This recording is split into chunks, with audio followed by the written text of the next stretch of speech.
سلام بر همه شما عزیزان، امیدواریم همه شما خوب هستید. ما امروز درس 20 را میخوانیم، کتاب کار چهارم و درس آخرین ما آخرین پیامبر می باشد. سوال اول دیکھیں، پاسخ دہید.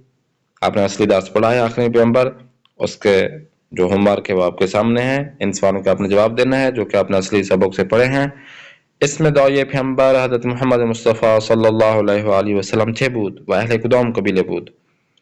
دو، پدر و پدر بزرگ پیامبر حضرت محمد مصطفی صلی الله علیه و آله و سلم چه وقت از دنیا رفتند؟ ان کے بابا اور جو دادا ہیں. چرا مردم به پیامبر اعظم حضرت محمد مصطفی صلی الله علیه و آله و سلم محمد امین میگفتند؟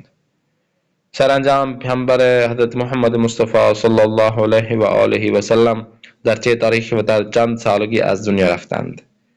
خوب، ان سوالوں کے آپ نے جملہ بنانا ہے. از جانب بخشندگی، خداشناسی، دعوت، همزمان و سرپرستی، روی آوردن، فرامی خوانیم. ان جو الفاظ یہ کہ ہیں ان کے آپ نے اپنی طرف سے فارسی میں جملے بنانے ہیں. سوال سیوم دیکھیں.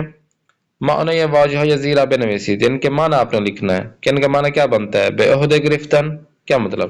سرپرستی کیا مطلب ہے؟ سپردن، عجیب یا قبیلے، ان کا آپ نے معنی لکھنا ہے ان الفاظ کے. شمار 4 دیکھیں. مخالف واجہ زیرہ بنویسی، ان کا اپوزٹ لکھنا ہے.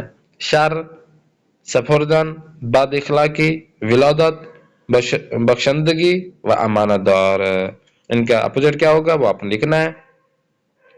سوال 5 دیکھیں. جائے گزین و تبدیل کنید. او، یہ جملہ دیا گیا، اس کو آپ نے چینج کرنا ہے. او مردم را به خداشناسی و داشتن اخلاق شایسته فرامی خواند. پیامبر ما، پیامبران ما شما دعوت میکردی یا رهبران دینی؟ تو ان کو آپ نے ایڈ کرنا ہے اسی جملے کے اندر ہی. شمار 6. این اطلاعات را درباره پیامبر اعظم حضرت محمد مصطفی صلی اللہ علیہ وآلہ وسلم کامل کنید. یہ آپ نے کامل کرنا ہے کہ نام کیا تھا رسول خدا کا، ان کی ماں کا نام کیا تھا، ان کے بابا کا نام کیا تھا، وہ کس جگہ پر پیدا ہوئے، کتنی ان کی عمر مبارک تھی اور کہاں پہ وہ مدفون ہوئے. تو ان کو آپ نے یہ ایڈ کرنا ہے. سوال 7 دیکھیں. از میان کلمہ یزیر ہا ناخانہ، اور ہا جو ہے دوسری وہ خیابان و خانہ و بیان حرکت را پیدا کنی و در جدول زیر بنویسید. اب ہا و خانہ کیا ہے اور بیان حرکت اس کی کیا ہے وہ آپ نے بتانا ہے.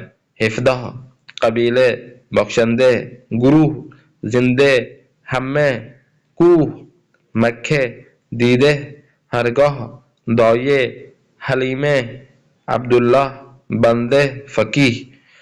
تو یہ آپ نے اصلی جو درس ہے وہاں سے آپ نے یہ جو قاعدہ کلیہ تھا پڑھا تھا آپ نے یہاں پہ ایڈ کرنا ہے. سوال 8 دیکھیں. گزینہ یہ مناسب را برائے جائے خالی انتخاب کنید. کون سا ایڈ کرنا پڑے گا وہ آپ نے 4 آپشن میں سے ایک آپشن ایڈ کرنا ہے، سلیکٹ کرنا ہے. تولد پسرم با تولد فرزند دوستم ڈیش بود. باران همه زمین های خشک را ڈیش. مردم هر سال بیشتر به اسلام ڈیش. به وسیله ڈیش می توانیم محبت مردم را به دست بیاوریم. پدرم همه فامیل را ڈیش یک مہمانی بزرگ فراخواند. خوب، سلیکٹ کرنا ہے آپ نے. سوال 9 دیکھیں. کلمہ های زیر را با الف نون جمع ببندید. گرسنے ہے تو جمع کرنا ہے الف پہ. ستارے، درندے، بندے، ان کو آپ نے جمع بنانا ہے وہ الف نون پر. سوال 10 پہ دیکھیں. جس طرح آپ کو بتاتے رہتے ہیں کہ جو نشان مفعول یہ حروف اضافہ ہیں، بے مدت، بے خاطر، برائے، در اثر، در، بے، با، از، ان کو آپ نے یہ جو خالی جگہ کے سامنے دکھائی دے رہی ہیں ان پہ آپ نے ان جملوں کے اندر آپ نے ایڈ کر دینا ہے. یہ جملے ایڈ کریں گے تو آپ کا یہ جملہ کمپلیٹ ہو جائے گا. حروف اضافہ ہو گئے یا مفعول کی نشانی یہ ہوگی، یہ حرف مرب ہوگی، ان جملوں کے اندر آپ نے ایڈ کرنا ہے تو آپ کا جملہ یہ مکمل ہو جائیں گے. خوباتن تمرین املا کی جانب. یہ مہم املا ہے جو آپ نے کاپی پر لکھنا ہے تاکہ آپ کی ہینڈ رائٹنگ درست ہو سکے. یہاں پہ شمارے 2 پہ دیکھیں. واجہ صحیح را در جاہ خالی بنویسید. جو آپ کو صحیح لگے یہ الفاظ لفظ تو آپ نے خالی جگہ پہ رکھنا ہے. خود اشناسی یا خدا شناسی. عبادت، عبادت یا عبادت کون سا ہے؟ آپ نے بتانا ہے حضرت، حاضرت یا حضرت، خانمی یا خانمی، تو ان میں کون سا درست ہے؟ تو آپ نے یہ والا آپشن آپ نے ان جملوں کے اندر ایڈ کر دینا ہے، تو یہ آپ کا ہوم ورک ہوگا، وہ مکمل ہو جائے گا۔ انشاءاللہ نیکسٹ کلاس میں پھر ملاقات کرتے ہیں۔ اپنے میزبان قاری محمد آصف اصفہانی کو دیں اجازت۔ خدا نگہدار ہے، شما باشد۔